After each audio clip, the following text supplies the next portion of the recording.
Bismillahirrahmanirrahim. Assalamu alaikum. Welcome to our online class of New Oxford Primary Science of Level 5. Unit number 3 lungs. हमने अपने lungs के इस unit में हम लोगों ने लंग्स को डिस्कस किया है कि ये हमारे पास एक रेस्पिरेटरी ऑर्गन होता है जिसके हमने 3 पार्ट्स डिस्कस किए थे जो कि हमारे पास थे air passage, lungs and the diaphragm. यहाँ पर एयर पैसेज और डायफ्राम को हम लोग स्टडी कर चुके हैं। अब हम आगे फर्दर स्टडी करेंगे लंग्स को। यहाँ पे हम बेसिकली लंग्स का जो स्ट्रक्चर है कि उसमें किसकी क्या क्या चीज़ें मौजूद हैं और किन चीज़ों से मिलकर वो बना है उसको स्टडी करेंगे। The trachea is the tube through which air enters the lungs. Trachea हमारे पास एक ट्यूब होती है, एक नाली है जिसको हमने ट्रैकिया का नाम दिया है हमारी बॉडी में, जिसकी मदद से हवा हमारे लंग्स में, हमारे फेफड़ों में दाखिल होती है। Before it joins the lung, यानी कि इससे पहले कि वो लंग्स के साथ अटैच हो, the trachea divides into 2 branches called bronchi, और इसको सिंगुलर कहते हैं bronchus.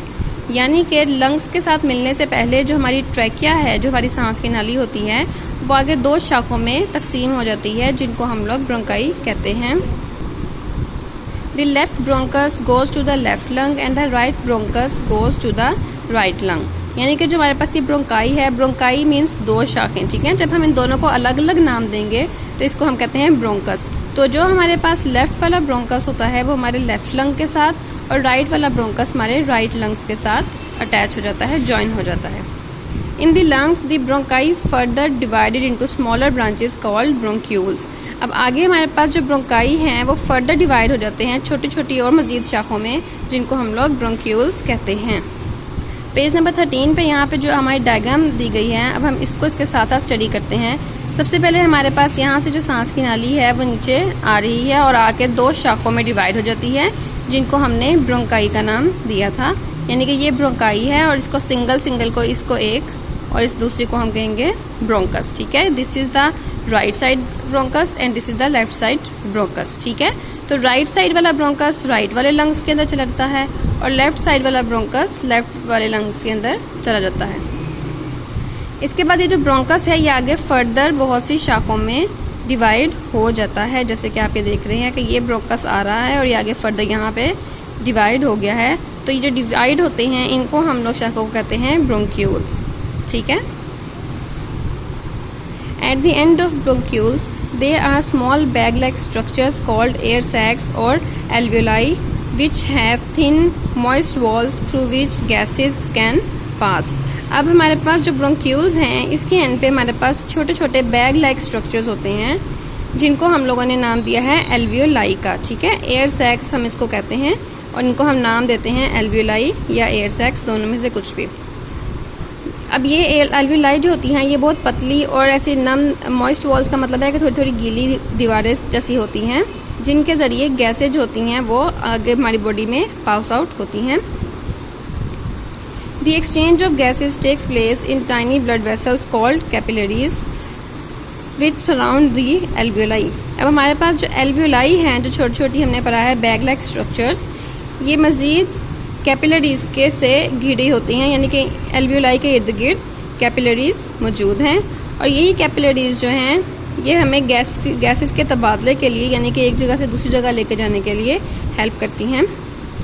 Hair the oxygen is absorbed into the blood cells. यहाँ पे जो ऑक्सीजन हम सांस के ज़रिए अंदर लेके जाते हैं वो ब्लड सेल्स में एब्जॉर्ब हो जाती है और carbon dioxide is removed from the body. Carbon dioxide जो होती है वो हमारी बॉडी से यहाँ से रिमूव हो जाती है। यहाँ पे देखिए हमने ये पढ़ लिया है, ये हमारे पास ट्रैकिया है जो हम कहते हैं सांस की नाली। इसको आगे 2 शाखों में डिवाइड किया, right bronchus and left bronchus में। इस ब्रोंकस को आगे फर्दर डिवाइड कर दिया हमने ब्रोंक्यूल्स में। अब ये ब्रोंक्यूल्स के आगे हमने पढ़ा है छोटी छोटी शाखें होती हैं, जो इसको अगर हम फर्दर माइक्रोस्कोपिक स्टडी करें तो इसका स्ट्रक्चर इस तरीके से है, जिसमें छोटे छोटे बैग लाइक स्ट्रक्चर्स होते हैं जो हमने पढ़ा है। इसको हम कहते हैं एल्वियोलाई और एल्वियोलाई का काम क्या होता है? एक्सचेंज ऑफ गैसेस, ठीक है। यानी कि गैसेस को यहाँ से वो एक्सचेंज करती हैं, एक जगह से दूसरी जगह पहुँचाती हैं। नेक्स्ट हमारे पास है inhaling oxygen and excelling carbon dioxide. यानी कि ऑक्सीजन को इनहेल करना मतलब अंदर लेके जाना सांस के ज़रिए, और एक्सेलिंग का मतलब है कि कार्बन डाइऑक्साइड को सांस के ज़रिए बाहर निकालना। यू ब्रीथ इन, सांस अंदर लेना। You breathe in to get oxygen, oxygen हासिल करने के लिए हम सांस अंदर लेके जाते हैं। You breathe out to remove carbon dioxide and other gases from the blood. और खून से जो बाकी गैसेस होती हैं जैसे कार्बन डाइऑक्साइड वगैरह, इनको रिमूव करने के लिए यानी कि साफ़ करने के लिए हम लोग सांस बाहर निकालते हैं।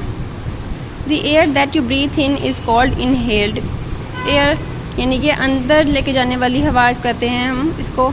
और while the air that you breathe out is called exhaled air, यानी कि जिस हवा को हम लोग बाहर निकालते हैं सांस के ज़रिए उसको हम कहते हैं खारिज करने वाली हवा।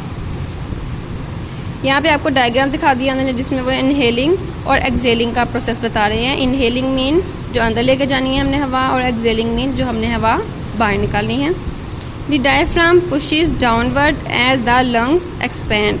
जब हम लोग इनहेल करते हैं, सांस अंदर लेके जाते हैं, तो हमारे जो लंग्स हैं वो फूल जाते हैं। ठीक है, हमारे लंग्स फूल जाते हैं और फूलने की वजह से जो हमारा ये डायफ्राम है ये नीचे की तरफ पुश हो जाता है। ठीक है, जैसे कि आप देख रहे हैं ये बहुत ब्रीकली नीचे से पुश हो रहा है। जबकि जब हम एक्सहेल करते हैं यानी कि सांस बाहर निकालते हैं तो हमारे जो लंग्स हैं ये कॉन्ट्रैक्ट हो जाते हैं यानी कि सिकुड़ जाते हैं, और साथ में ही हमारा डायफ्राम जो है ये ऊपर की तरफ मूव कर जाता है। ठीक है, सो यहाँ पे आपका ये यूनिट जो है लंग्स के बारे में ये कंप्लीट हो गया है। For more video stay tuned, don't forget to subscribe और यूट्यूब चैनल। अल्लाह हाफिज़।